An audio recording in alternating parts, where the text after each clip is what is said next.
Bismillahirrahmanirrahim.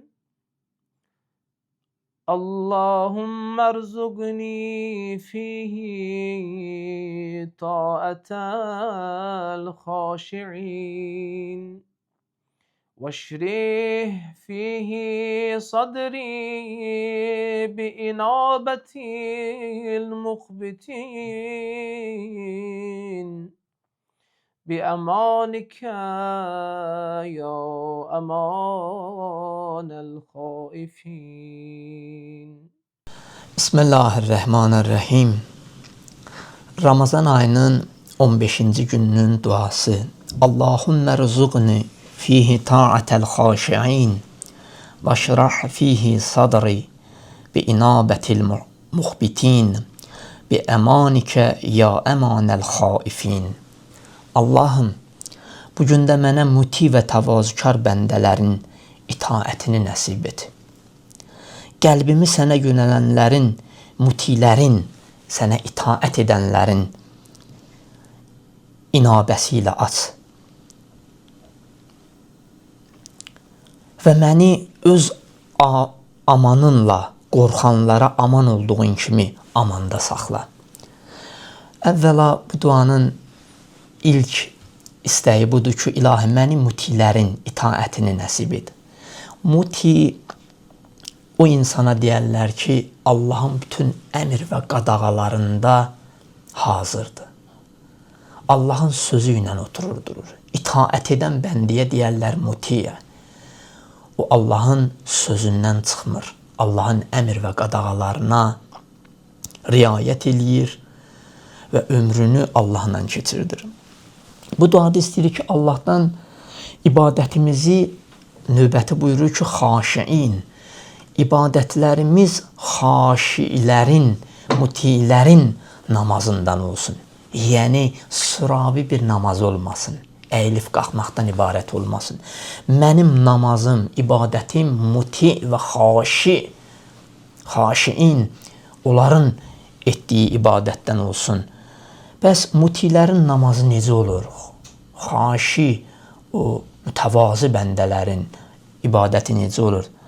Ac qalmaqla yanaşı əzaların oruc deyilsə, dilin, gözün, qulağın, bədən əzalarının oruç deyilsə, Ramazan ayı başlayandan necə ruhun, qəlbin, necə idisə elə o halda da qalasın.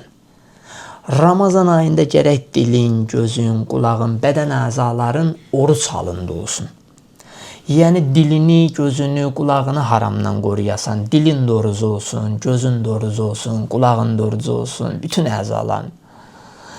Və əgər bütün əzalarımız oruc olsa, həmən muti və xaşi bəndələrin ibadətini, bəndəçiliyini yerinə yetirmiş olacağıq. Onların aldığı namazdan ləzzət alacağıq.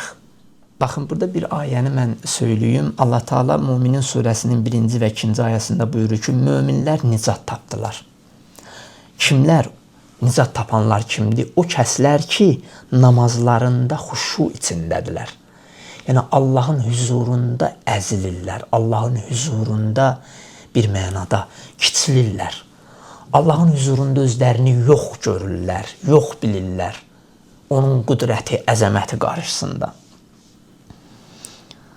Ramazan ayının da məqsədi budur ki, səni belə bir xuşu halına çatdırsın, xuşu qazandırsın sənə. Və sonra buyurur ki, təvazükar tövbə edənlərin köksünün genişliyindən mənə əta et. Təvazükar tövbəkarlar o kəslərdilər ki, gecə-gündüz Allahı xatırlayıb, onun huzurunda olduğunu bilirlər. Yəni, gecə-gündüz onlar Allahı yad eləyir, Allah zikrində keçirdirlər. Allahı unutmurlar, Allahdan qəflət eləmirlər. Və onun huzurunda olduqlarını dərk eləyirlər ki, daim Allah bizi görür, Allah bizə baxır, o hazır və nazirdir.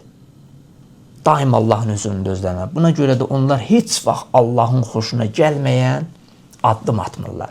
O insanlar günah eləyir, fəsad eləyir ki, onlar özünü Allahın huzurunda dərk eləmirlər, görmürlər. Allaha hazır və nazır görmürlər. Ardıca buyurur ki, duada aman verməyinə xatir, ey səndən qorxanlara aman bəxş edən. Həqiqətən Allahdan çəkinən, Allahdan qorxanlara Allah aman verir, onları qoruyur. Yəni Allahdan qorxaraq heç bir əks əməl görməyənlər Allahın amanında olarlar. Allahdan çəkinənlər. Biz də Allaha ant verir ki, onun aman verməyinə xatir ki, bizim mutilərin ibadətini, köksümüzün genişləndirilməsini nəsib etsin. Biz də ruhumuz, qəlbimiz o qədər böyəsin ki, həmən o mutilərin, o xaşiin, onların halı kimi biz də Allaha bəndəçilik eləyək. Bu isə Ramazan ayının 15-ci gününün duasının şərhidir. Allah tutduğumuz orucları, etdiyimiz duaları öz dərgahında qəbul dərəcəsinə yetirsin.